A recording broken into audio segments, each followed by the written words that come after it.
ನಮಸ್ಕಾರ. ಕಾಫಿ ಆಯ್ತಾ? ಸ್ನೇಹಿತರೆ, ಹರಿಯಾಣದಲ್ಲಿ ನಾವು ಗೆದ್ದೇ ಗೆಲ್ತೇವೆ, ಯಾವುದೇ ಕಾರಣಕ್ಕೆ ನಮ್ಮನ್ನು ಸೋಲಿಸಲಿಕ್ಕೆ ಸಾಧ್ಯ ಇಲ್ಲ ಅಂತೇಳಿ ಹೇಳಿ ಏನೇನೋ ಕನಸನ್ನು ಕಂಡುಕೊಂಡು ಚುನಾವಣಾ ಪ್ರಚಾರವನ್ನು ಪ್ರಾರಂಭ ಮಾಡಿ ಕೊನೆವರೆಗೂ ಕೂಡ ಬಹಳ ಉತ್ಸಾಹದಿಂದ ಚುನಾವಣಾ ಪ್ರಚಾರವನ್ನು ಮಾಡಿದಂತಹ ರಾಹುಲ್ ಗಾಂಧಿಯವರಿಗೆ ಮುಖದ ಮೇಲೆ ತಣ್ಣೀರು ಎರಚಿದ ರೀತಿಯಲ್ಲಿ ರಿಸಲ್ಟ್ ಬಂದುಬಿಟ್ಟಿದೆ. ಅವರು ಕೂಡ ಎಕ್ಸ್ಪೆಕ್ಟ್ ಮಾಡಿರಲಿಲ್ಲ, ಅಥವಾ ಬೇರೆ ಯಾರು ಕೂಡ ಎಕ್ಸ್ಪೆಕ್ಟ್ ಮಾಡಿರಲಿಲ್ಲ ಈ ರೀತಿಯ ರಿಸಲ್ಟ್ ಬರ್ತದೆ ಅಂತೇಳಿ. ಅಂದರೆ ಅಲ್ಲಿ ಈಗಾಗಲೇ 10 ವರ್ಷದಿಂದ BJP ಅಧಿಕಾರದಲ್ಲಿದೆ.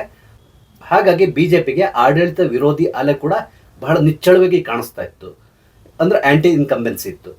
ಈ ಬಾರಿ ಖಂಡಿತವಾಗಿ BJPಯಲ್ಲಿ ಗೆಲ್ಲೋದಿಲ್ಲ ಅಂತ ಹೇಳ್ಕೊಂಡು ಎಲ್ಲ ರೀತಿಯ ಸಮೀಕ್ಷೆಗಳು ಹೇಳಿವೆ. ಚುನಾವಣೋತ್ತರ ಇರ್ಬೋದು ಅಥವಾ ಚುನಾವಣಾ ಪೂರ್ವ ಇರ್ಬೋದು, ಎಲ್ಲದೂ ಕೂಡ ಅಷ್ಟೇ BJP ಇಲ್ಲಿ ಗೆಲ್ಲೋದಿಲ್ಲ ಅಂತೇಳಿ ಬಂದಿತ್ತು. ಅದು ಬಹಳ ಹೀನಾಯವಾಗಿ ಸೋಲ್ತದೆ ಅಂತ ಹೇಳ್ಕೊಂಡು ಕೂಡ ಬಂದಿತ್ತು. ಆದರೆ ರಿಸಲ್ಟ್ ಬಂದಾಗ ಸಂಪೂರ್ಣ ಉಲ್ಟಾ ಆಗಿಬಿಟ್ಟಿದೆ. ಶನಿವಾರ ಸಂಜೆ ಪ್ರಕಟವಾದಂತಹ ಎಕ್ಸಿಟ್ ಪೋಲ್ ಅಥವಾ ಚುನಾವಣೋತ್ತರ ಸಮೀಕ್ಷೆ ಏನಿದೆ, ಇದನ್ನು ನೋಡಿದ ತಕ್ಷಣ ಕಾಂಗ್ರೆಸ್ನಲ್ಲಿ ಆಸೆ ಗರಿಗೆದರಿತು. ಬಹಳಷ್ಟು ಉತ್ಸಾಹದಿಂದ ಇದ್ದಿದ್ರು. ಅದರಲ್ಲೂ ಮುಖ್ಯವಾಗಿ ಅಲ್ಲಿ ಮುಂದಿನ ಮುಖ್ಯಮಂತ್ರಿ ಯಾರಾಗಬೇಕು ಅನ್ನೋ ಒಂದು ಕುತೂಹಲ ಕೂಡ ಕೆರಳಲಿಕ್ಕೆ ಶುರುವಾಯಿತು. ಅದರ ಮಧ್ಯದಲ್ಲಿ ಈ ಮುಖ್ಯಮಂತ್ರಿ ಕ್ಯಾಂಡಿಡೇಟ್ಗಳ ಮಧ್ಯೆ ಪೈಪೋಟಿ ಕೂಡ ಪ್ರಾರಂಭ ಆಯಿತು. ಅದರಲ್ಲಿ ಮುಖ್ಯವಾಗಿ ಅಲ್ಲಿ ಭೂಪಿಂದರ್ ಹೂಡಾ, ಕುಮಾರಿ ಸೆಲ್ಜಾ ಇವರ ಮಧ್ಯೆ ಬಹಳಷ್ಟು ಪೈಪೋಟಿ ನಡೀತಾನೆ ಇತ್ತು, ಮೊದಲಿಂದನೂ ನಡೀತಾ ಇತ್ತು. ಭೂಪಿಂದರ್ ಹೂಡಾ ಜಾಟ್ ಸಮುದಾಯಕ್ಕೆ ಸೇರಿದವರು, ಕುಮಾರಿ ಸೆಲ್ಜಾ OBC ಗ್ರೂಪಿಗೆ ಸೇರಿದವರು. ಇವರಿಬ್ಬರ ಮಧ್ಯೆ ಬಹಳ ಪೈಪೋಟಿ ನಡೀತಾ ಇತ್ತು. ಯಾಕಂದರೆ ಮುಂದಿನ ಮುಖ್ಯಮಂತ್ರಿ ನಾನೇ ಅಂತ ಹೇಳ್ಕೊಂಡು ಕಚ್ಚಾಡ್ಲಿಕ್ಕೆ ಶುರು ಮಾಡಿಬಿಟ್ಟಿದ್ರು. ಯಾಕಂದರೆ ರಿಸಲ್ಟ್ ಬರ್ತಾ ಇದೆ, ಗ್ಯಾರಂಟಿ ನಾವೇ ಗೆಲ್ತೇವೆ ಅನ್ನೋ ಒಂದು ಬಹಳಷ್ಟು ಆತ್ಮವಿಶ್ವಾಸ ಅವರಲ್ಲಿತ್ತು. ಆದರೆ ಈಗ ಉಲ್ಟಾ ಆಯಿತು. ಇವನ್ ಅದೇ ದಿನ ಕೂಡ BJPಯಿಂದ ಕೂಡ ಒಂದು ಹೇಳಿಕೆ ಬಂತು. ಅದೇನಂತ ಹೇಳಿದ್ರೆ, ಈ ಎಕ್ಸಿಟ್ ಪೋಲ್ನ ನಂಬೇಡಿ, ನಮ್ಮ ಹತ್ರ ನಮ್ಮದೇ ಆದ ಸಮೀಕ್ಷೆ ಇದೆ, ಇದ್ರ ಪ್ರಕಾರ ನಿಮ್ಗೆ ಅಚ್ಚರಿಯ ಫಲಿತಾಂಶ ನಾಡಿದ್ದು ಬರಲಿಕ್ಕಿದೆ ಅಂತಕೊಂಡು ಹೇಳಿದರು. ಅದೇ ರೀತಿಯಲ್ಲಿ ಇವತ್ತು ರಿಸಲ್ಟ್ ಬಂದಿದೆ. ಈ ರಿಸಲ್ಟ್ನಲ್ಲಿ ಪುನಃ BJPಯಲ್ಲಿ ಅಧಿಕಾರಕ್ಕೆ ಏರಿದೆ. ಅದು ಕಳೆದ ಬಾರಿಗಿಂತಲೂ ಸ್ವಲ್ಪ ಜಾಸ್ತಿ ಸೀಟ್ಗಳನ್ನ ತಗೊಂಡು BJP ಅಧಿಕಾರಕ್ಕೆ ಏರ್ತಾ ಇದೆ. 48 ಕ್ಷೇತ್ರಗಳಲ್ಲಿ BJP ಗೆದ್ದಿದೆ ಈಗ. ಹಾಗಾಗಿ ಎಲ್ಲ ಸಮೀಕ್ಷೆಗಳು ಉಲ್ಟಾಗಿದ್ದ ಹೇಗೆ, ಇದು ಎಲ್ರಿಗೆ ಬರುವಂತಹ ಬಹುದೊಡ್ಡ ಒಂದು ಸಂಶಯ. ಯಾಕಂತೇಳಿದರೆ, ಮೊನ್ನೆ ನಡೆದಂತಹ ಲೋಕಸಭಾ ಚುನಾವಣೆಯಲ್ಲಿ ಹರಿಯಾಣದಲ್ಲಿ BJP ಅಂತಹ ಪರ್ಫಾರ್ಮ್ ಮಾಡಲಿಲ್ಲ. ಆದರೆ ಕೆಲವೇ ದಿನಗಳಲ್ಲಿ ಈ ರೀತಿ ಉಲ್ಟಾ ಆಗಿದ್ದ ಹೇಗೆ ಅಂತ ತಗೊಂಡು ಎಲ್ರಿಗೂ ಯೋಚನೆ ಬಂದೇ ಬರ್ತದೆ. ಇದರಲ್ಲಿ ಮುಖ್ಯವಾಗಿ ಕೆಲಸ ಮಾಡಿದವರು ಯಾರು ಅಂತ ಹೇಳಿದ್ರೆ RSS ಈ ಬಾರಿ ತಮ್ಮ ಕೋಪವನ್ನು ಸಂಪೂರ್ಣವಾಗಿ ಮರೆತು ಈ ಚುನಾವಣೆಯಲ್ಲಿ ಸಕ್ರಿಯವಾಗಿ ಭಾಗವಹಿಸಿತ್ತು. ನಿಮ್ಗೆ ಗೊತ್ತೇ ಇದೆ, ಕಳೆದ ಬಾರಿ ಅಂದರೆ ಲೋಕಸಭಾ ಚುನಾವಣೆ ಸಂದರ್ಭದಲ್ಲಿ RSS ಬಗ್ಗೆ JP ನಡ್ಡಾ ಕೊಟ್ಟಂತಹ ಒಂದು ಹೇಳಿಕೆ ಮತ್ತು RSSನ ಸ್ವಲ್ಪ ನೆಗ್ಲೆಕ್ಟ್ ಮಾಡ್ಕೊಂಡ್ಬಂದರು. ಅದರಿಂದಾಗಿ ಏನಾಯಿತು, ಚುನಾವಣೆ ಸಂದರ್ಭದಲ್ಲಿ RSSದವರು ಅಷ್ಟೊಂದು ಆ್ಯಕ್ಟಿವ್ ಆಗಿ ಎಲ್ಲಿಯೂ ಪಾರ್ಟಿಸಿಪೇಟ್ ಮಾಡಲಿಲ್ಲ. ಚುನಾವಣೆ ಸಂದರ್ಭದಲ್ಲಿ ಅವರು ಪ್ರಚಾರದಲ್ಲಿ ಪಾಲ್ಗೊಳ್ಳಲಿಲ್ಲ, ಏನೂ ಇಲ್ಲ, ಸುಮ್ಮನೆ ಸೈಲೆಂಟ್ ಆಗಿದ್ಬಿಟ್ರು. ಅಂದರೆ ನೀವೇ ಮಾಡಿ ನೋಡೋಣ ಅಂತ ಹೇಳ್ಕೊಂಡು ಬಿಟ್ಬಿಟ್ರು. ಆದರೆ ಚುನಾವಣಾ ಫಲಿತಾಂಶ ಬಂದಾಗ ಅದು ಏನಾಯಿತು ಅನ್ನೋದು ನಿಮ್ಗೆಲ್ರಿಗೂ ಚೆನ್ನಾಗಿ ಗೊತ್ತಿದೆ. ಅದಾದ ಮೇಲೆ ಮೋಹನ್ ಭಾಗವತ್ ಅವರು ಇತ್ತೀಚೆಗೆ ಕೊಟ್ಟಂತಹ ಹೇಳಿಕೆಗಳು, ಇದೆಲ್ಲದನ್ನು ನೋಡಿದ್ರೆ ನಿಮ್ಗೆ ಗೊತ್ತಾಗ್ತದೆ BJP ಮತ್ತು RSS ನಡುವೆ ಬಹಳಷ್ಟು ತಿಕ್ಕಾಟ ನಡೀತಾ ಇದೆ ಅನ್ನೋದು ಚೆನ್ನಾಗಿ ಗೊತ್ತಾಗ್ತಾ ಇತ್ತು. ಆದರೂ ಕೂಡ ಈ ಬಾರಿ ಚುನಾವಣೆ ಸಂದರ್ಭದಲ್ಲಿ RSS ಏನು ಮಾಡ್ತು ಅಂತ ಹೇಳಿದ್ರೆ, ನಮ್ಮೊಳಗಿನ ಜಗಳದಿಂದಾಗಿ ಬೇರೆಯವರಿಗೆ ಲಾಭ ಆಗಬಾರದು ಅನ್ನೋದನ್ನು ಮನಗಂಡು ನೇರವಾಗಿ ಅವರು ಅಖಾಡಕ್ಕೆ ಇಳಿದ್ರು. ಇದರ ಪರಿಣಾಮ ಈ ಬಾರಿಯ ಚುನಾವಣಾ ಫಲಿತಾಂಶದಲ್ಲಿ ಆಗಿದೆ. ಇವ್ರು ಏನು ಮಾಡ್ತಾ ಇದ್ರು ಅಂದರೆ, ಸೈಲೆಂಟಾಗಿ ಕೆಲಸ ಮಾಡ್ತಾ ಇದ್ರು. ಮುಖ್ಯವಾಗಿ ಏನು ಮಾಡಿದ್ರು, ಇವರು ಜನರನ್ನ ಎಚ್ಚರಿಸ್ಲಿಕ್ಕೆ ಶುರು ಮಾಡಿದರು. ಯಾಕಂದರೆ ಕಾಂಗ್ರೆಸ್ ತನ್ನ ಪ್ರಚಾರದಲ್ಲೆಲ್ಲ ಏನು ಹೇಳ್ತಾ ಇತ್ತು ಅಂತ ಹೇಳಿದ್ರೆ, ಈ ಜಾತಿ ಗಣತಿ ಈ ರೀತಿ ಒಡೆಯುವ ಕೆಲಸವನ್ನು ಮಾಡ್ತಾ ಇತ್ತು. ಜಾತಿ ಗಣತಿ ಆಗಬೇಕು, ಈ ಜಾತಿ ವೈಸ್ ಅವರಿಗೆ ರೆಪ್ರೆಸೆಂಟೇಷನ್ ಸಿಗಬೇಕು, ಈ ರೀತಿ ಹೇಳ್ಕೊಂಡು ಬರ್ಲಿಕ್ಕೆ ಶುರು ಮಾಡಿದರು. ಇದು ಲೋಕಸಭಾ ಚುನಾವಣೆಯಲ್ಲಿ ಸ್ವಲ್ಪ ವರ್ಕೌಟ್ ಆಗಿತ್ತು ಕೂಡ. ಜಾತಿ ಮಧ್ಯದಲ್ಲಿ ಈ ದ್ವೇಷವನ್ನು ಬೆಳೆಸಿ ಆ ಜಾತಿಯನ್ನು ಈ ಜಾತಿಯನ್ನು ತಗೊಂಡು ಓಟ್ ಹಾಕಬೇಕು ಅನ್ನೋ ಒಂದು ಪ್ರಬಲವಾದಂತಹ ಒಂದು ಅಜೆಂಡಾ ಇಟ್ಕೊಂಡೆ ಕೆಲಸ ಮಾಡ್ತಾ ಇದ್ದಿದ್ರು. ಅದ್ರ ಜೊತೆಲಿ ಇನ್ನೊಂದು ಏನು ಕೆಲಸ ಮಾಡ್ತಾರೆ, ನೀವು ನೋಡಿದ್ದೀರಿ, ಎಲ್ಲಿ ಹೋದ್ರು ರಾಹುಲ್ ಗಾಂಧಿ ಒಂದು ಪುಸ್ತಕ ಹಿಡ್ಕೊಂಡು ತಿರುಗ್ತಾ ಇದ್ರು. ಅದೇನಂದ್ರೆ ಸಂವಿಧಾನ. ಈ ಸಂವಿಧಾನವನ್ನು ಉಳಿಸ್ಬೇಕು ಅಂದ್ರೆ ಕಾಂಗ್ರೆಸ್ ಗೆಲ್ಲಲೇಬೇಕು, ನೀವು ಕಾಂಗ್ರೆಸ್ಗೆ ಓಟ್ ಹಾಕಲೇಬೇಕು, ಇಲ್ಲದಿದ್ದರೆ ದೇಶದಲ್ಲಿ ಸಂವಿಧಾನವನ್ನು ಬಲಿ ಕೊಡ್ತಾರೆ, ಸಂವಿಧಾನವನ್ನು ಬದಲಾಯಿಸ್ತಾರೆ, ಭಾರತ ದೇಶದಲ್ಲಿ ಹಿಂದುಳಿದವರಿಗೆ ಯಾವುದೇ ರೀತಿಯ ಅಧಿಕಾರ ಸಿಗದಿದ್ದಾಗ ಮಾಡ್ತಾರೆ, ಹಾಗೆ ಹೀಗೆ ಅಂತಕೊಂಡು ಅವ್ರು ಮೊದಲಿಂದ ಏನು ಹೇಳ್ಕೊಂಬಂದ್ರು ಅದನ್ನೇ ಇಲ್ಲೂ ಕೂಡ ಹೇಳ್ಕೊಂಬಂದರು. ಯಾಕಂದ್ರೆ ಕಳೆದ ಚುನಾವಣೆಯಲ್ಲಿ ಸ್ವಲ್ಪ ವರ್ಕೌಟ್ ಆಗಿತ್ತು, ಅದನ್ನೇ ಇಲ್ಲಿ ಕಂಟಿನ್ಯೂ ಮಾಡಿದರು. ಆದರೆ ಇಲ್ಲಿ ಏನಾಯಿತು ಅಂತ ಹೇಳಿದ್ರೆ, ಕಾಂಗ್ರೆಸ್ ಪ್ರಚಾರ ಮಾಡ್ಕೊಂಡು ಬಂದಿರೋದು ಬರೀ ಸುಳ್ಳು ಅಂತ ಹೇಳ್ಕೊಂಡು ಜನರಿಗೆ ಮನವರಿಕೆ ಮಾಡಿಕೊಡ್ಲಿಕ್ಕೆ RSS ಬಹಳಷ್ಟು ಕೆಲಸ ಮಾಡ್ತು. ಇವ್ರು ಏನು ಮಾಡ್ತಾ ಇದ್ರು ಅಂತ ಹೇಳಿದ್ರೆ, ಯಾವುದೇ ಸೊಸೈಟಿ ಅಂದರೆ ಅಲ್ಲಿ ಅಪಾರ್ಟ್ಮೆಂಟ್ಸ್ ಇರ್ತದೆ ಅಥವಾ ಜನರು ಇರ್ತಾರೆ, ಅಂಥ ಸ್ಥಳಗಳಲ್ಲಿ ಇವರು ಪ್ಯಾಂಪ್ಲೆಟ್ಗಳನ್ನು ಹಂಚ್ತಾ ಇದ್ರು. ಪ್ಯಾಂಪ್ಲೆಟ್ನಲ್ಲಿ ಏನು ಹಾಕ್ತಾ ಇದ್ರು ಅಂತ ಹೇಳಿದ್ರೆ, ಯಾವುದೇ ಪಾರ್ಟಿಯ ಪರವಾಗಿ ಇವ್ರು ಮಾತಾಡ್ತಾ ಇರಲ್ಲ, ಜಾಗೃತಿಯನ್ನು ಮೂಡಿಸ್ತಾ ಇದ್ರು.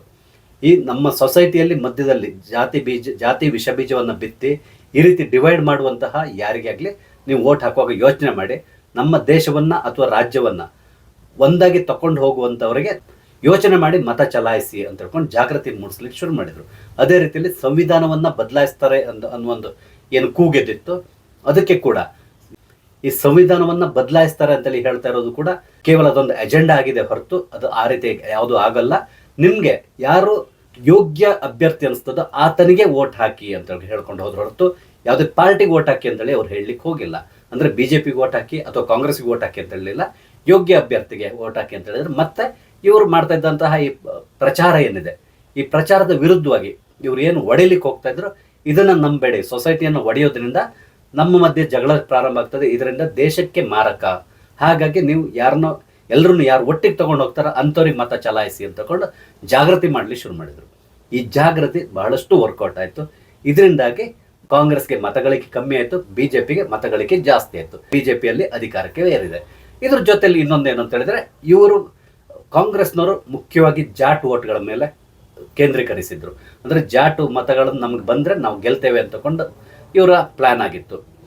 ಭೂಪಿಂದರ್ ಹೂಡ ಕೂಡ ಜಾಟ್ ಸಮುದಾಯದವರು. ಹಾಗಾಗಿ ಭೂಪಿಂದರ್ ಹೂಡ ಅವ್ರನ್ನ ಮುಂದ್ಗಡೆ ಇಟ್ಕೊಂಡು ಕೂಡ ಚುನಾವಣೆಯನ್ನು ಎದುರಿಸ್ಲಿಕ್ಕೆ ಹೋದ್ರು.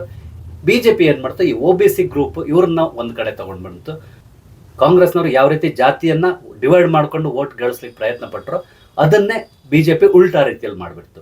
ಇದರಿಂದಾಗಿ ಏನಾಯಿತು, ಜಾಟ್ ಮತ ಒಂದು ಕಡೆ ಹೋಗಿರ್ಬೋದು, ಆದರೂ ಕೂಡ ಜಾಟ್ ಮತಗಳನ್ನು ಒಡಿಲಿಕ್ಕೆ ಏನು ಬೇಕೋ ಅದನ್ನು ಕೂಡ BJP ಮಾಡ್ತು. ಕೊನೆಯದಾಗಿ ಏನಾಗಿತ್ತು, ಇದರಿಂದಾಗಿ ಲಾಭ ಆಗಿರೋದು BJPಗೆ.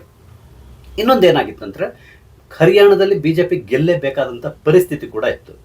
ಅಲ್ಲಿ ಆ್ಯಂಟಿ ಇನ್ಕಂಬೆನ್ಸಿ ಇತ್ತು. ಈ ಸಂದರ್ಭದಲ್ಲಿ ಏನಾದರೂ ಮಾಡಿ ನಾವು ಗೆಲ್ಲೇಬೇಕು ಅನ್ನೋ ಒಂದು ಹಠಕ್ಕೆ BJP ಬಿದ್ದಿತ್ತು. ಇಲ್ಲದಿದ್ದರೆ ಮುಂದಿನ ಚುನಾವಣೆಗಳಲ್ಲಿ ಸಮಸ್ಯೆ ಆಗ್ತದೆ. ಅದಕ್ಕಿಂತಲೂ ಮುಖ್ಯವಾಗಿ ಕಾಂಗ್ರೆಸ್ ಎಲ್ಲ ಕಡೆ ಏನು ಪ್ರಚಾರ ಮಾಡ್ಕೊಂಡು ಬಂದಿತ್ತು ಅಂತ ಹೇಳಿದ್ರೆ, ಈ ಬಾರಿ ಹರಿಯಾಣದಲ್ಲಿ BJP ಸೋಲ್ತದೆ.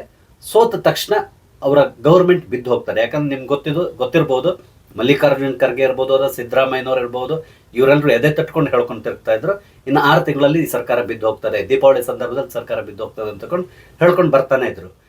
ಅವರು ಯಾಕೆ ಈ ರೀತಿ ಹೇಳ್ತಾ ಇದ್ರು ಅಂತ ಹೇಳಿದ್ರೆ, ಈ ಚುನಾವಣೆಯಲ್ಲಿ, ಹರಿಯಾಣ ಚುನಾವಣೆಯಲ್ಲಿ ಕಾಂಗ್ರೆಸ್ ಗೆಲ್ತದೆ, BJP ಸೋಲ್ತದೆ. BJP ಸೋತ ತಕ್ಷಣ ಮುಖ್ಯವಾಗಿ NDAಯಲ್ಲಿರುವಂತಹ ನಿತೀಶ್ ಕುಮಾರ್ ಮತ್ತೆ ಚಂದ್ರಬಾಬು ನಾಯ್ಡು ಇವರಿಬ್ಬರು ಈ ಪಾರ್ಟಿಯಿಂದ ಹೊರಗಡೆ, ಅಂದರೆ NDAಯಿಂದ ಹೊರಗಡೆ ಬರ್ತಾರೆ, ನಮಗೂ ಸಪೋರ್ಟ್ ಮಾಡ್ತಾರೆ. ಯಾಕಂದ್ರೆ ಪಾರ್ಟಿ ಸೋಲ್ತಾ ಇದ್ದಾಗ ಅವರಿಗೆ ವಿಶ್ವಾಸ ಕಳ್ಕೊತಾರೆ ಅನ್ನೋ ಒಂದು ಯೋಚನೆ ಇವರಿಗಿತ್ತು. ಹಾಗಾಗಿ ಪ್ರತಿ ಬಾರಿ ಕೂಡ ಹೇಳ್ತಾ ಇದ್ರು, ಈ ಚುನಾವಣೆ ಮುಗ್ದ ಮೇಲೆ ಕಾಂಗ್ರೆಸ್ ಗೌರ್ಮೆಂಟ್ ಫಾರ್ಮ್ ಮಾಡ್ತದೆ, ಅಂದರೆ ಇಂಡಿಕೂಟ ಏನಿದೆ ಇದು ಗೌರ್ಮೆಂಟ್ ಫಾರ್ಮ್ ಮಾಡ್ತದೆ, NDA ಅಧಿಕಾರವನ್ನು ಕಳ್ಕೊಳ್ತದೆ ಅಂತಕೊಂಡು ಎಲ್ಲ ಕಡೆ ಹೇಳ್ಕೊಂಡು ಬರ್ತಾ ಇದ್ರು. ಆದರೆ ಈಗ ಚುನಾವಣೆ ರಿಸಲ್ಟ್ ಬಂದಿದೆ. ರಿಸಲ್ಟ್ನಲ್ಲಿ ಅವ್ರು ಏನು ಎಣಿಸ್ಕೊಂಡಿದ್ರು ಅದು ಯಾವುದು ನಡೆದಿಲ್ಲ. ಅದಕ್ಕೆ ಬದಲಾಗಿ ಬೇರೆಯದೇ ಆದಂತಹ ರಿಸಲ್ಟ್ ಬಂದಿದೆ. ಈಗಾಗಲೇ ಹಲವಾರು ಕಂಪ್ಲೇಂಟ್ಗಳನ್ನು ಪ್ರಾರಂಭ ಮಾಡಿಬಿಟ್ಟಿದ್ದಾರೆ. ಅದು ಏನೇ ಇರಲಿ, ಅದ್ರ ಬಗ್ಗೆ ನಾವು ಮಾತಾಡೋಬೇಡ. ಅದು ಸಾಮಾನ್ಯವಾಗಿ ಸೋತ ತಕ್ಷಣ ಕಾಂಗ್ರೆಸ್ನವ್ರು ಅದಕ್ಕೆ ರೀಸನ್ ಹುಡುಕ್ಲಿ ಶುರು ಮಾಡ್ತಾರೆ. ರೀಸನ್ ಅಂದರೆ ಪಾಸಿಟಿವ್ ರೀಸನ್ ಹುಡ್ಕೋಲ್ಲ, ಅದಕ್ಕೆ ಬದಲಾಗಿ ಬೇರೆ ಏನೋ, ಈಗ EVM ಮೇಲೆ ಗೂಬೆ ಕೂರಿಸ್ತಾರೆ. ಇವತ್ತಿಗೆ ಎಲೆಕ್ಷನ್ ಕಮಿಷನ್ ಮೇಲೆ ಹೇಳ್ತಾ ಇದ್ದಾರೆ, ಅಂದರೆ ರಿಸಲ್ಟನ್ನು ಸ್ಲೋ ಮಾಡಲಿ ಶುರು ಮಾಡಿದ್ರು ಅಂತಕೊಂಡು ಕಂಪ್ಲೇಂಟ್ ಮಾಡ್ತಾ ಇದ್ರು. ಈ ರೀತಿಯಲ್ಲಿ ಅಂದರೆ ಅವರ ವೆಬ್ಸೈಟ್ನಲ್ಲಿ ರಿಸಲ್ಟ್ ಅಪ್ಡೇಷನ್ ಲೇಟ್ ಆಗ್ತಾ ಇತ್ತು ಅಂತಕೊಂಡು ಕಂಪ್ಲೇಂಟ್ ಮಾಡಿದ್ರು. ಅದನ್ನ ಎಲೆಕ್ಷನ್ ಕಮಿಷನ್ ಸಾರಾಸಗಟಾಗಿ ತಳ್ಳಿ ಹಾಕಿದೆ. ಇನ್ನೊಂದು ಏನು ಇತ್ತು ಅಂತೇಳಿ, ಇವ್ರ ಸ್ಟ್ರಾಟಜಿ ಏನಿತ್ತು ಅಂತ ಹೇಳಿದ್ರೆ, ಹರಿಯಾಣದಲ್ಲಿ ಚುನಾವಣೆ BJP ಸೋಲ್ತದೆ, ನಂತರ ಮುಂದಿನ ಚುನಾವಣೆ ಮಹಾರಾಷ್ಟ್ರದಲ್ಲಿದೆ. ಬಹುಶಃ ಈ ವರ್ಷದ ಕೊನೆಯಲ್ಲಿ ಬರ್ತಾರೆ, ಮಹಾರಾಷ್ಟ್ರದಲ್ಲಿ ಚುನಾವಣೆ ಬರ್ತದೆ. ಈ ಚುನಾವಣೆಯಲ್ಲಿ ನಾವು ಈಗಾಗಲೇ ಗೆದ್ದುಬಿಟ್ಟಿದ್ದೇವೆ ಅಂತಕೊಂಡು ಅವರು ಸಂತಸದಲ್ಲಿದ್ದಾರೆ ಕಾಂಗ್ರೆಸ್ನವರು. ಅಂದರೆ ಅಲ್ಲಿ ಅವರ ಒಕ್ಕೂಟ ಏನಿದೆ ಅದು ಈಗಾಗಲೇ ಗೆದ್ದಾಯಿತು ಅನ್ನೋ ಎಲ್ಲಿವರೆಗೆ ಅಂತ ಹೇಳಿದ್ರೆ, ಅವರ ಚೀಫ್ ಮಿನಿಸ್ಟರ್ ಬಗ್ಗೆ ಬಾರ್ಗೇನ್ ಪ್ರಾರಂಭ ಆಗಿದೆ ಈಗಾಗಲೇ ಕಾಂಗ್ರೆಸ್ನಲ್ಲಿ.